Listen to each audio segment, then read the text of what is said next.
में इलेक्ट्रोस्टैटिक से बात करने वाले हैं। सबसे पहला लॉ आपका सिखा जा रहा हूँ, that is Coulomb's law. That is Coulomb's law जो कहता है कि अगर इधर एक Q1 चार्ज है, इधर एक Q2 चार्ज है, ये किसी डिस्टेंस r पे सेपरेटेड है, तो इनके बीच में फोर्स लगने वाली है, उसकी वैल्यू कितनी होगी? K Q1 divided by r का स्क्वायर। जहाँ पे K की वैल्यू क्या है? 1/4 पाई एप्सिलॉन नॉट, जहाँ से एप्सिलॉन नॉट क्या है? आपकी permittivity of the medium, permittivity of the medium. ठीक है, तो इधर से K की वैल्यू निकाल सकते हैं, तो परमिटिविटी ऑफ द मीडियम है जो एप्सिलॉन नॉट है, तो ये बेसिकली है परमिटिविटी ऑफ द वैक्यूम। अब सर ये बेसिकली परमिटिविटी का सेंस क्या है? परमिटिविटी होती क्या है ना, बेसिकली परमिटिविटी होती है कि कितनी number of electric field lines पास कर रही है आपकी, कितनी number of electric field lines पास कर रही है आपकी उस मटेरियल से, मतलब उस मीडियम से, मटेरियल नहीं मीडियम से। ठीक है, तो ये तो आ गई परमिटिविटी ऑफ वैक्यूम, और उसकी वैल्यू मैं बता देता हूँ। 1/4 पाई एप्सिलॉन नॉट जो कांस्टेंट होता है, उसकी वैल्यू कितनी होती है? 9 × 10⁻9 न्यूटन पर मीटर स्क्वायर पर बाय कूलम। और एप्सिलॉन नॉट की वैल्यू कितनी होती है? 8.8 × 10⁻⁻12 न्यूटन पर मीटर स्क्वायर पर कूलम इनवर्स। नहीं, इसको ऐसे मत लिखना, ये परमिटिविटी कुछ और चीज़ है, 1/4 पाई एप्सिलॉन नॉट था। ठीक है, permittivity of any medium, that is epsilon naught permittivity of R. मतलब परमिटिविटी किसी भी मीडियम की निकालनी हो, उसको इस वैल्यू से, दैट इज 8.8 × 10⁻⁻12 से आप उस मीडियम की परमिटिविटी जो गिवन होगी मल्टीप्लाई कर दो, ER गिवन होगा उस मीडियम का, तो आपको परमिटिविटी किसी भी मीडियम की मिल जाएगी। ठीक है,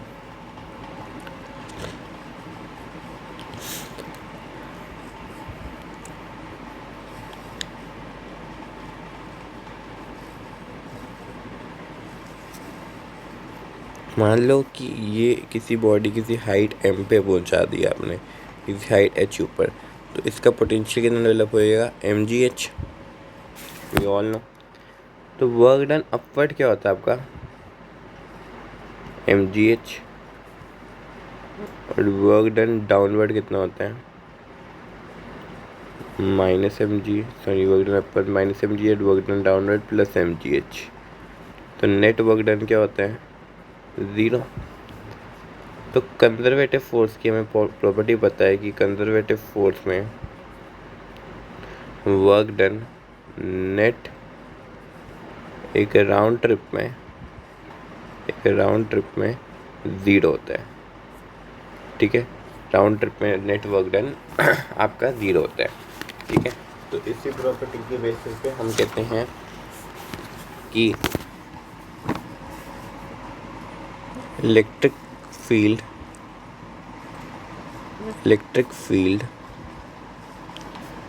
is conservative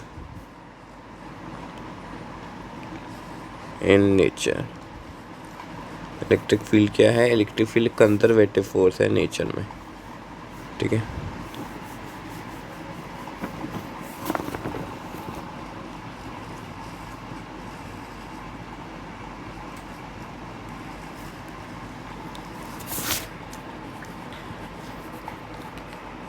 properties of the Coulomb's law क्या है?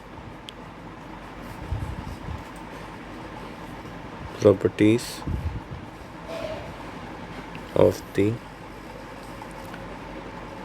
कूलम्स लॉ क्या है? First, it is applicable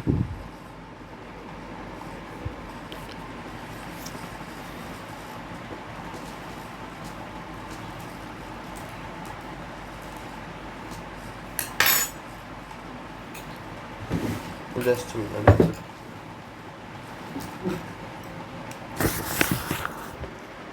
It is applicable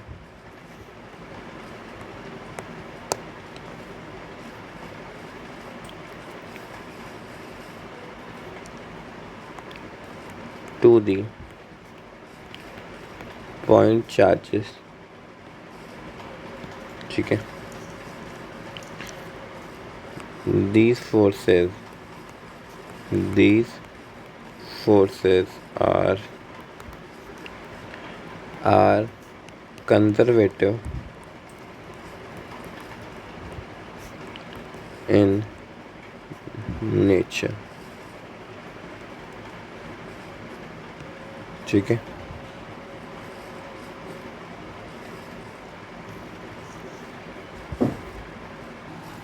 तो these forces are conservative in nature.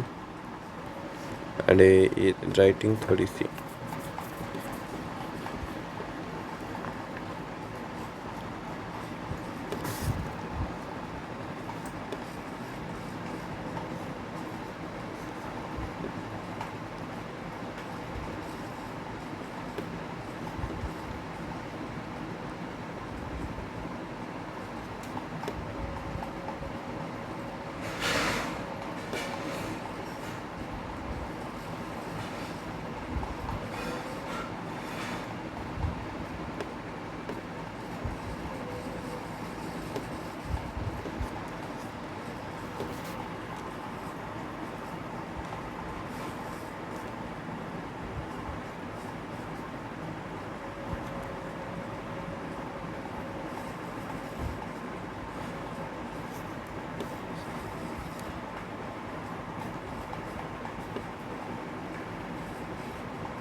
ठीक है।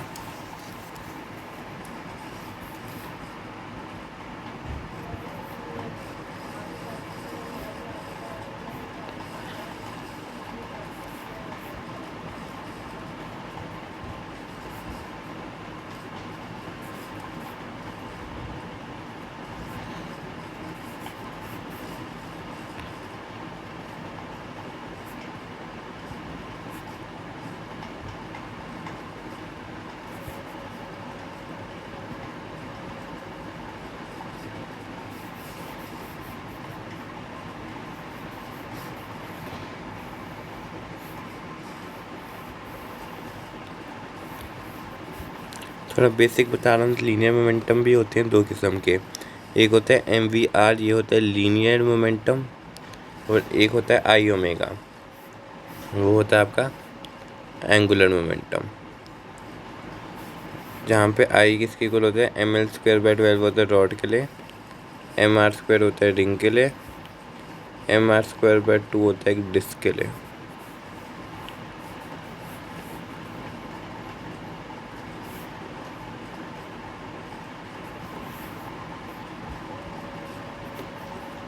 ठीक है, मतलब mL² भी डिपेंड करता है पोजीशन पे। तो आपको यार ये वाला फिर आपका ना पोजीशन का आपको पता नहीं चलेगा, तो यहाँ पे भी भूल जाओ। mR² रिंग का होता है, mR²/2 डिस्क का होता है। आगे देखते हैं।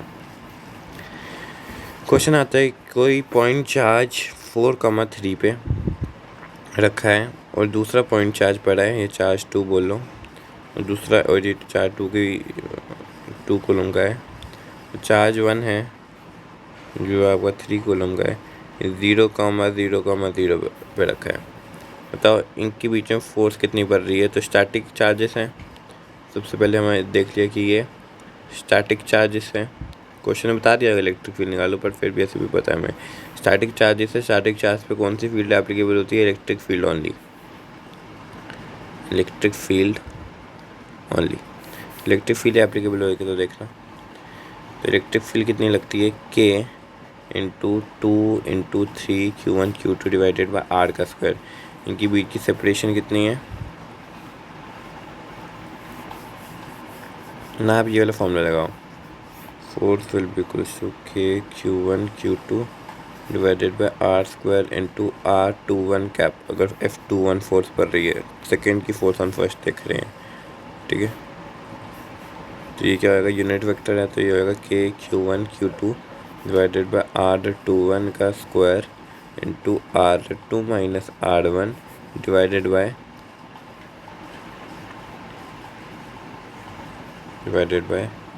R21 cap vector. तो ये क्या हो जाएगा, आर वेक्टर निकालते हैं। अगर ये है आपका 4 और ये है आपका 3, तो ये डिस्टेंस होएगा नेट डिस्टेंस। ये डिस्टेंस की वैल्यू कितनी होएगी, 5। पीजीटी से निकाल के देख लिया हमने, ये परपेंडिकुलर है इधर। तो के Q1 Q2 नहीं 5 नहीं होएगा, √5 होएगा, नहीं 5 ही होएगा, सॉरी। दैट इज़ 5 का स्क्वायर इंटू डायरेक्शन क्या है,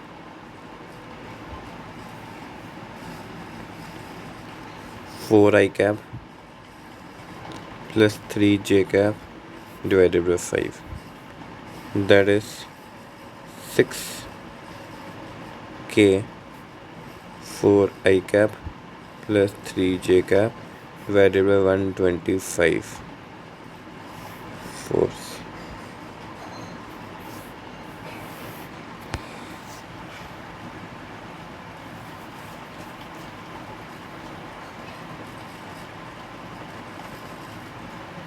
तो ये क्या है, force on 2 coulomb due to 3 coulomb. अगर ऐसी अगर मैं force on 3 coulomb due to 2 coulomb लिखनी है, वो कितना होएगा, minus of 6k divided by 125 4i cap plus 3j cap. मतलब force on 2 due to 3 that is negative of force on 3 due to 2। Note करके लिख लो ये बात, वेक्टर वेक्टर, ठीक है। अच्छा, एक और बेसिक बताना चाहता हूँ मैं आपको। चलो एक और कर लो क्वेश्चन कि एक पॉइंट चार्ज इधर रखा है 0,0,0 पे, इधर रखा है एक 5 कूलम का चार्ज, ये रखा है 4,3 पे। इस पे इलेक्ट्रिक फील्ड निकालनी है, तो ये डिस्टेंस हमें पता चल गया 5 है। फोर्स कितनी होएगी, ये 1 कूलम का है, तो 5k divided by 125 into direct लिखोगे ये क्या है, 4i cap plus 3j cap, यही आंसर है। अब देखो कितना जल्दी आ गया आंसर, ठीक है, ठीक है। इसको काट भी सकते हो चाहे तो, ठीक है। के की वैल्यू भी डाल सकते हो, पता है आपको 1/4πε0, और उसकी वैल्यू कितनी होती है, 9 × 10⁹ कितनी होती है, 9 × 10⁹ न्यूटन पर मीटर स्क्वायर पर कूलम इनवर्स, ठीक है। केस 1। अब मैं आपको एक तो 11th के बेसिक बता रहा हूँ। अगर ये कोई मास है तो इस पर ही नॉर्मल रिएक्शन ऊपर को पड़ेगा, इसका mg वेट नीचे को पड़ेगा, पर इसके ऊपर नेट सेंट्रीपिटल फोर्स कितनी पड़ेगी, mg, गलत। इसके ऊपर नेट सेंट्रीपिटल फोर्स की पड़ेगी mg माइनस में नॉर्मल रिएक्शन, ठीक है। एक और केस नंबर 2। अच्छे अच्छे सवाल बनते हैं ना जब इलेक्ट्रोस्टैटिक के, तो ये थोड़ी कंसेप्ट ना शेयर देते हैं उसमें, इसलिए बता रहा हूँ। ये कोई मास है m और इस पर नॉर्मल रिएक्शन पड़ रहा है ऊपर को, इसका mg वेट पड़ रहा है नीचे को, ठीक है। ये इससे ऐसे कुछ, ठीक है। इस पॉइंट पे जो नेट सेंट्रीपिटल फोर्स पड़ रही है वो कितनी होगी, n माइनस mg, समझ गए।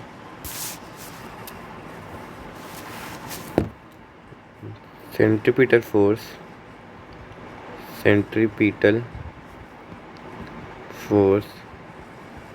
is the net force which is acting towards the center, which is acting towards the centre. मान लो एक ये बॉडी है, 4 की कूलम की फोर्स बाहर पर, फोर्स न्यूटन की फोर्स बाहर पड़ रही है, 6 न्यूटन की फोर्स बात कर रही है, सेंट्रीपिटल फोर्स कितनी है, 2 न्यूटन की। समझ में आ गए?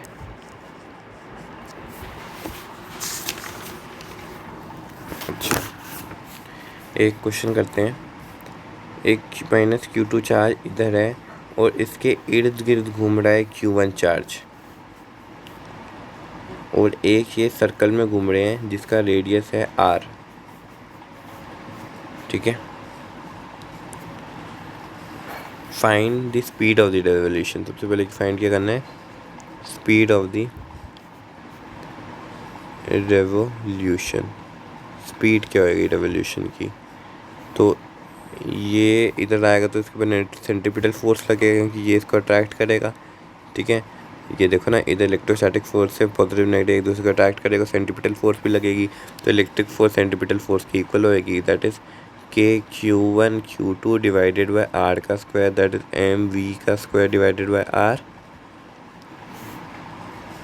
ठीक है, तो R से एक R चला गया, आपको क्या मिल गया, V will be equals to KQ1 Q2 divided by MR का अंडर का रूट।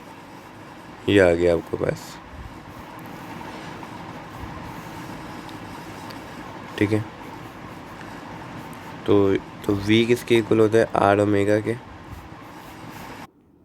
ठीक है, V क्या होएगा इधर से, R ओमेगा, तो ओमेगा कितना हो जाएगा, V बाय R। तो ओमेगा की वैल्यू कितनी होगी, under the root of KQ1 Q2 divided by MR का क्यूब, R का स्क्वायर अंदर लेके ना। तो टाइम पीरियड जब भी सर्कुलर मोशन को निकालना होगा तो 2 पाई बाय ओमेगा कर दो, that is 2 pi by under the root of MR का cube divided by KQ1 Q2। ये आपका आंसर। ठीक है, ठीक है, कंसेप्ट क्या लगी इधर, हमने जो सेंट्रीपिटल फोर्स एक्ट कर रही थी सेंटर की तरफ, उसको हमने इलेक्ट्रोस्टैटिक फोर्स की इक्वल कर दिया। फर्स्ट कंसेप्ट ये लगी। सेकंड कंसेप्ट क्या लगी, V को R ओमेगा की इक्वल कर दिया, जैसे ओमेगा और V में रिलेशन मिल गया। थर्ड, टाइम पीरियड को 2 पाई बाय ओमेगा पे कर दिया। ये पूरा चिट्ठा था इस कहानी का। जेई में ये क्वेश्चन पूछा हुआ है, तो मैं लिख भी देता हूँ, JEE। अगला क्वेश्चन क्या है,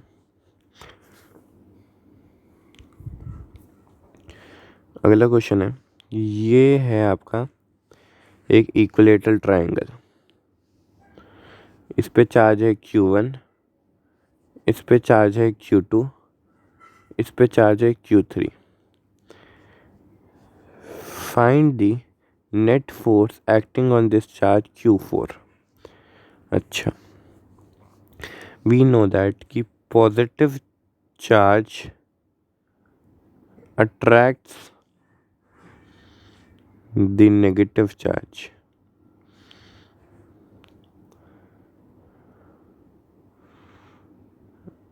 and repels the positive charge। Positive negative को अट्रैक्ट करेगा, पॉजिटिव पॉजिटिव को रिपेल करेगा, ये कह रहा है। अच्छा जी, तो ये Q2 है, Q4 है, ये इसको रिपेल करेगा, ये आएगा फोर्स ऑन 4 ड्यू टू 2। अच्छा, ये थर्ड वाला भी इसको रिपेल करेगा, तो ये आ जाएगा फोर्स ऑन 4 ड्यू टू 3। अच्छा, अगर ये आपका इक्विलेटरल ट्रायंगल है तो ये डिस्टेंस मान लो अब हो गया आपका A। तो मेरी बात एक इक्विलेटरल ट्रायंगल की बेटा हमेशा याद रखनी है आपको। ग्रेविटेशन में भी इक्विलेटरल ट्रायंगल का केस मिलेगा, जेईई में क्वेश्चन इक्विलेटरल ट्रायंगल का ग्रेविटेशन का आया हुआ है, ग्रेविटेशनल फोर्स का आया हुआ है, ग्रेविटेशन से आपका इलेक्ट्रिक फोर्स का आया हुआ है, आपका मैग्नेटिक फोर्स का आया हुआ है, आपका मैग्नेटिक फोर्स का भी आया हुआ है। ठीक है, ये सारे वीडियो सारे रखे हैं, सॉरी क्वेश्चन सारे रखे हैं। तो ये देखिए स्टूडेंट, इसका क्या मतलब हुआ कि ये हमें आपको याद करना है। ये तो हमें पता है कि ये 30 डिग्री होएगा, फिर ट्रिग्नोमेट्रिक रेशियो लगा के ऊपर करो। पर इक्विलेटरल ट्रायंगल का मैं आपको एक फ्री की एडवाइस दे रहा हूँ, डायमेंशन याद कर लो। कि बहुत से लोग मैंने अपने करियर में देखे हैं कि बहुत से लोग क्या करते हैं, डायमेंशंस गलत लिख लेते हैं। ठीक है, तो ऐसा नहीं चलेगा, बिल्कुल नहीं चलेगा। डायमेंशन लास्ट में पेपर में जाके गलत लिखोगे, इतनी मेहनत करने के बाद तो क्या फ़ायदा है। तो ये a/√3 होता है और a/√3 होता है कि a का ट्रायंगल है। तो फोर्स कितनी पड़ेगी due to Q3, that is K/Q3/Q4 divided by a/√3 का square. Force on 4 due to 2 कितनी होएगी, K/Q2/Q4 डिवाइडेड बाय a/√3 का square, that is K/Q2/Q4 divided by a का स्क्वायर इंटू 3। और ये कितना है 3K/Q3/Q4 डिवाइडेड बाय a का स्क्वायर। तो एक फोर्स आपकी यहाँ पर रही है, एक फोर्स आपकी यहाँ पर रही है। इन दोनों के फोर्सेस के बीच में एंगल कितना पड़ रहा है,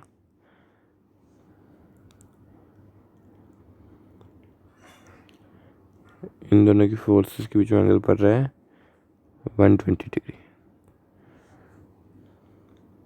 क्योंकि देखो ना, ये 120 डिग्री है तो आपका ऊपर 120 डिग्री है। अच्छा, ये मेरे को निकाल के बताऊँ बेटा, ये 60 डिग्री है ना, तो आप इस ट्रायंगल ये a/2√3 कैसे निकाला मैंने, ए ओ बी में अगर मैं देखूँ तो cos ऑफ 60 डिग्री कितना आएगा, that is base, that is a है, ये ओ है, ओ ए डिवाइडेड है हाइपोटेन्यूज ओ बी, है ना।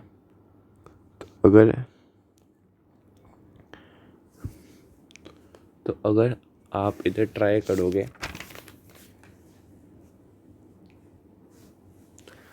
अच्छा ठीक है, तो ये भी ए होएगा 2 मिनट, है ना। अगर ये ए है तो इक्वल ट्रायंगल और साइड सारे इक्वल, तो ये a/2 होएगा।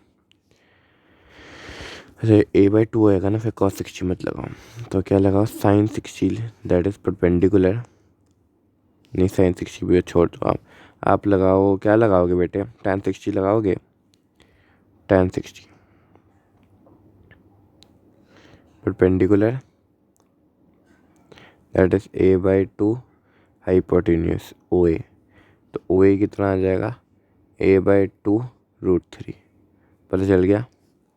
SCOP तो पता ही है, अगर हम ऐसे ही मेरे को sine of 60 degree, that is perpendicular 60 degree, sorry sine 60 degree, that is a/2 divided by OB।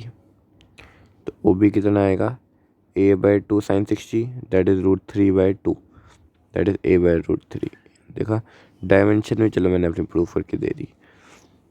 और ये मैंने इस बात का भी आपको प्रूफ दे दिया इधर कि अगर ये आपका है 120 डिग्री है, ये 120 डिग्री है, तो मेरी बात एक और नोट करके रखना है। एक और बेसिक कंसेप्ट मैं आपको देता हूँ कि दो अगर इक्वल वेक्टर्स आपके 90 डिग्री पे एक्ट करें तो उसका आंसर क्या आएगा, उन पे फोर्स कितनी पड़ेगी, √2 है। अगर दो इक्वल वेक्टर्स आपके 120 डिग्री पे एक्ट करें तो उन पे नेट फोर्स कितनी पड़ेगी, F पड़ेगी। अगर दो इक्वल वेक्टर्स आपके 60 डिग्री पे एक्ट करें तो उन पे फोर्स कितनी पड़ेगी, आंसर इज √3a पड़ेगी। कैसे, मैं आपको प्रूफ दे देता हूँ। फोर्स कितनी होती है, √F1 का स्क्वायर प्लस F2 का square plus 2F1 F2 cos of theta, ये होती है आपकी फोर्स। तो F1 का स्क्वायर F2 का स्क्वायर इक्वल है, दैट इज 2F का स्क्वायर प्लस 2F का स्क्वायर, और cos of 90 that is 0 into 0, that is √2F। ठीक है, और इसको देखो, अगर हम ये बात करें force that will be equals to F का स्क्वायर प्लस F का स्क्वायर प्लस 2F का square cos of 60 degree, 60 degree की बात करूँ तो आ जाएगा ये एफ का स्क्वायर आएगा ना कि 2f का स्क्वायर प्लस 2f का स्क्वायर cos 60 की वैल्यू 1/2, ये कटा, दैट इज √3f। अगर मैं 120 डिग्री की बात करूँ तो देखिए फोर्स कितनी आ जाएगी, अंडर द रूट ऑफ ए का स्क्वायर क्या है 120 है ना, एफ का स्क्वायर f1 का स्क्वायर प्लस f2 का स्क्वायर f1 f2 इक्वल है प्लस 2f का square cos of 120 degree, that is under the root of 2f का स्क्वायर cos ऑफ 120 डिग्री की वैल्यू कितनी होती है, देखो 180 माइनस 120 करो, दैट इज 60। ये cos 120 degree minus cos 60 degree की इक्वल है, that is -1/2, that is minus of F square, that is under the root of F का square, that is F only. ठीक है, तो इधर से मैंने आपको ये बात प्रूव भी कर दी। तो इससे मेरे को क्या पता चला फोर्स कितनी पड़ रही है कि ये अगर एक वेक्टर आपका इधर पड़ रहा है, इधर थोड़ा बाहर करके दिखाता हूँ, एक फोर्स आपकी इधर पड़ रही है, एक फोर्स आपकी इधर पड़ रही है, ये पॉइंट चार्ज है Q5, ठीक है ना, Q4 तो ये क्या पड़ रही है फोर्स ऑन 1 ड्यू टू 2, और ये क्या पड़ रही है फोर्स ऑन 2 ड्यू टू 1। तो दोनों का जो रिजल्टेंट आ रहा है ना, इसका ये आ रहा है फोर्स ऑन नेट, ऐसे लिख देता वेक्टर, तो एफ के इक्वल होएगा, क्यों, क्योंकि ये और ये फोर्सेस बराबर की एक्ट कर रही हैं। तो क्योंकि देखो ना क्वेश्चन में, अच्छा सर आपको लग रहा होगा Q3 Q4 तो अलग है, Q2 Q4 तो अलग है, इनको सेम क्यों बोल रहे हैं ना, तो ये नोट करो, मैंने सॉरी मेंशन नहीं किया, Q1 Q2 Q3 Q4 equal है, इक्वल पॉइंट चार्जेस, क्वेश्चन भी यही आया था, equal point charges are being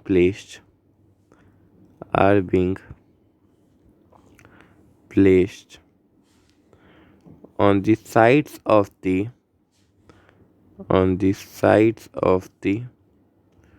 equilateral triangle, find electric field। ठीक है, तो ऐसे किया, इस पे फोर्स पड़ रही है। अच्छा Q4 पे जो इस Q4 की जो Q3 की फोर्स पड़ेगी वो कुछ ऐसे पड़ेगी, नीचे इधर दिखाता हूँ, कुछ ऐसे पड़ेगी, force on 4 due to 1, and force on 4 due to 1 equal and opposite होएगी फोर्स नेट के। ये फोर्स नेट कितना है 3K² divided by R square, नहीं एफ नेट डोमिनेंट फोर्स है, sorry F net dominant force आपकी, सॉरी माय फॉल्ट, नहीं ठीक है, इसका जब डिस्टेंस कितना होएगा a/2√3, force on Q4 due to Q3 देखता हूँ, that is K Q4 Q3 divided by a/2√3 का square, that is K Q4 divided by a का square into 3 into 4, that is 3K² a square into 4।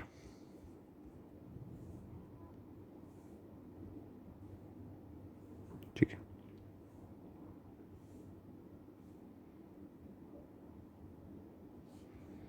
तो F net कितनी आएगी, F net आएगी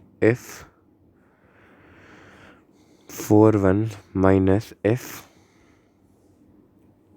net, जो F net 1 बोल देते हैं, ऊपर फोर्स पड़ रही है आपकी, F41 कितनी है 3K² divided by A square into 4 minus वो दूसरी कितनी है 3K² divided by A square. तो मैंने क्या किया 3K² divided by A square common ले लिया, 4 माइनस 1 लिख दिया, दैट इज एफ नेट अब की वैल्यू आ गई आपके पास, कितनी आ गई 4 minus 1 3, that is 9K² divided by A का स्क्वायर। तो अब आ गया, अब क्वेश्चन में और क्या कह सकता था, वो भी देख लेते हैं, 9K² divided by A square है ना, कि इसकी आप निकाल दो टाइम पीरियड, है ना, नाम एक्सेलरेशन, चलो ठीक है, आपकी स्टार्टिंग चार्जेस है ना, एक एक्सेलरेशन का बढ़िया सा क्वेश्चन भी देंगे अब आपको। ठीक है, चलो इधर करते हैं।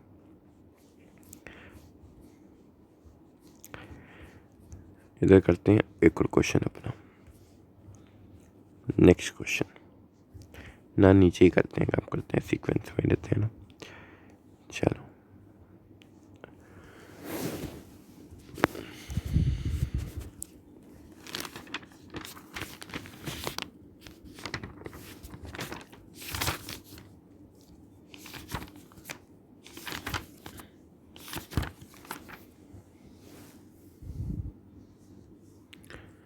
क्वेश्चन देखिए,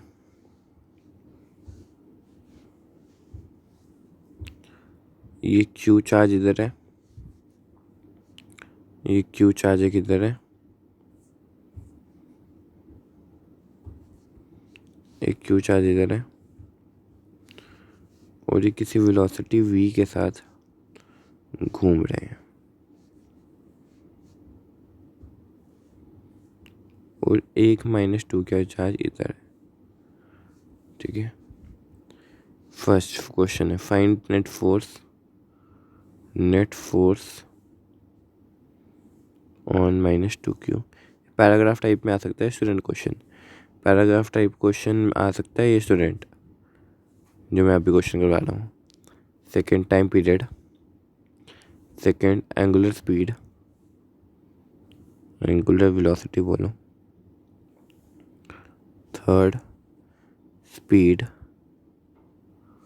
फोर्थ इधर एक और क्वेश्चन ऐड करो, एक्सेलरेशन भी फाइंड कर लो, फोर्थ क्या है टाइम पीरियड भी फाइंड करो ऑफ मोशन। चलो करो फाइंड। ठीक है, और इक्विलेटरल ट्रायंगल है,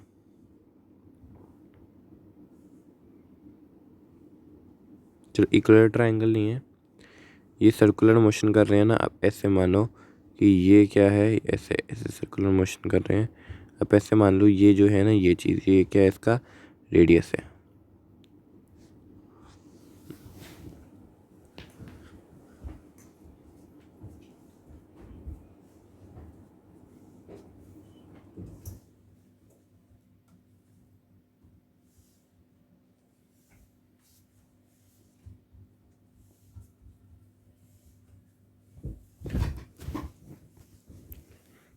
चलो स्टार्ट करता हूँ बताना।